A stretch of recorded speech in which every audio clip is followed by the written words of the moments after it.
These are the new voyages of the Starship Enterprise. Its mission, to explore strange new worlds, to seek out new life and new civilizations, to boldly go where no man has gone before.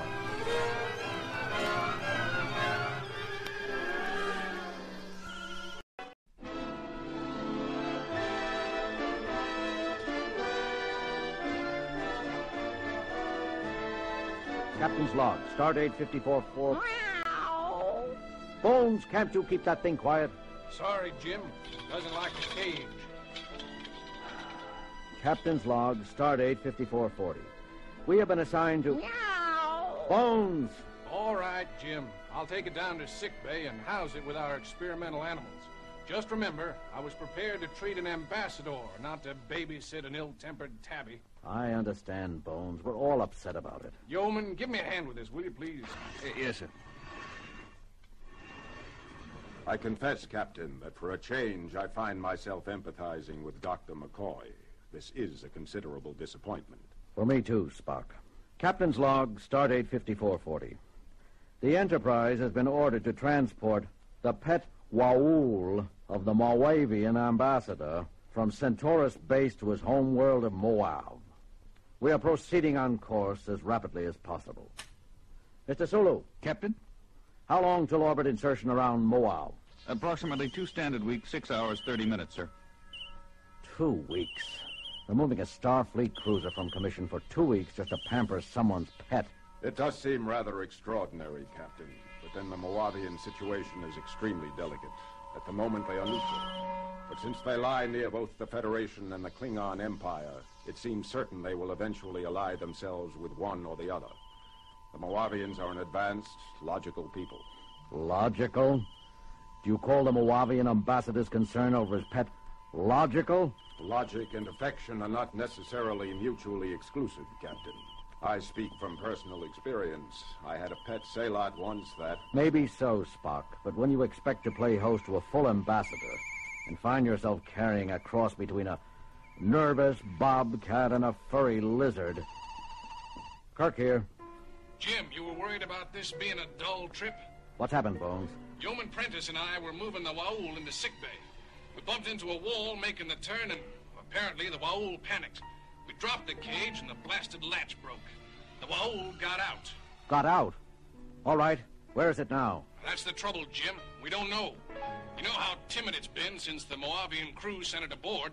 When the latch went, it took off down the corridor like a shot. You let it get away, Doctor. Who's that? Spock? Listen, Spock, that thing's got claws as long as my middle finger. I'm a doctor, not an animal trainer. Not that we didn't try. Prentice took a dive at it. His arm should stop bleeding any minute now. For the Horsehead Nebula, what next? Okay, Bones, stay where you are. Mr. Spock. Captain? Take a security crew or 2 down there. Use nets. We'll have an interstellar incident on our hands if that Waul is hurt. Yes, Captain. Uhura, broadcast a warning for all hands to keep an eye out for the animal. Most of them have seen pictures of it. Seal all decks above and below sickbay. At least we can keep it in one area. Very good, Captain. Put me on the intercom. I'll do it myself. This is the captain speaking. The Moavian Waul, the pet of the Moavian ambassador to the Federation, has escaped. It's loose somewhere near the sickbay. Yeoman Prentice has already been injured attempting to recapture it. I want no more such injuries. Anyone sighting the creature is to contact security immediately. Make no attempt to approach it. Kirk out.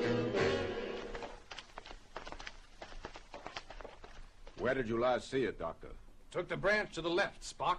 I don't think it went too far. It's probably cowering in a dark corner somewhere nearby, waiting for kindly old Spock to pick it up. Oh, Mr. Spock. Yes, Yeoman?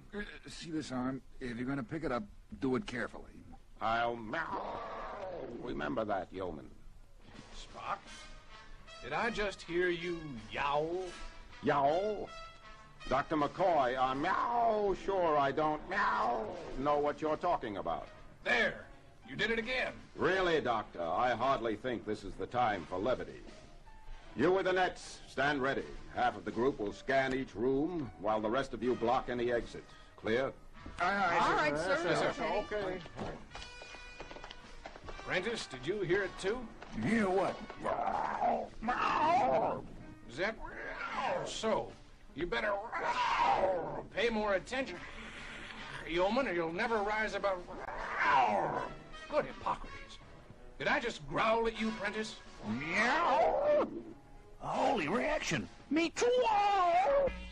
Captain, What is it, Lieutenant? I'm getting some very strange reports from sickbay level. In what way strange?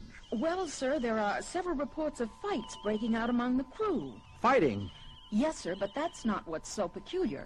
The voices of those reporting in, they tend to be... I thought it might be static, but not on every channel. Tend to sound like snarling, sir. Easy, Lieutenant. Those kinds of reports can upset anyone. It's true, sir. They sound almost cat-like.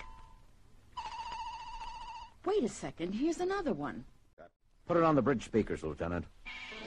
This is Security Officer Gibson reporting. Captain, I need help down here. Discipline is breaking down throughout this level, I think. Get away from me! Hey.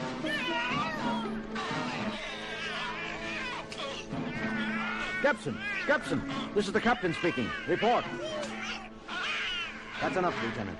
Keep monitoring all calls. Refer them to security. Aye, sir. What do you make of it, Mr. Sulu? I don't know, sir. I never heard anything quite like it.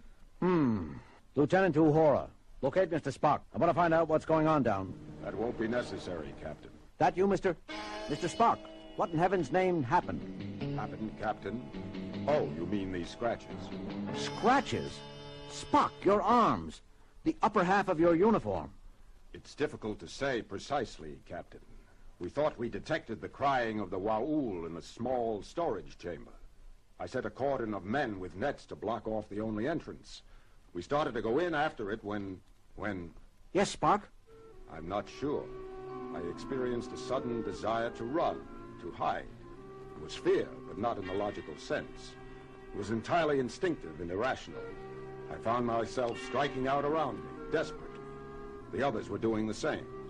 I saw everything through a red haze. Something was telling me I had to get away, get out. Spock, are you all right? I'm okay now, Captain. The influence seems to grow weaker as you move away from it.